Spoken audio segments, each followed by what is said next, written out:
ছাত্রদলের সভাপতিকে তো এটা নিয়ে অনেকবার আমি উত্তর দিয়েছি, অনেক কিছু বলেছি।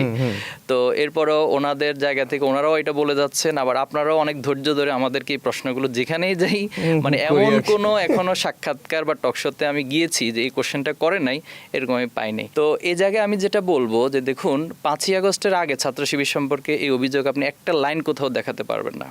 তাহলে 5ই আগস্টের পর আমরা তো আমাদের কর্মসূচিগুলো নিয়ে শিক্ষার্থীদের কাছে যাচ্ছি, আজক শিবির, নো শিবির আয়োজন করছি, আমাদের কার্যক্রমগুলো ব্যাপক ভিত্তিতে সবাই গ্রহণ করছে।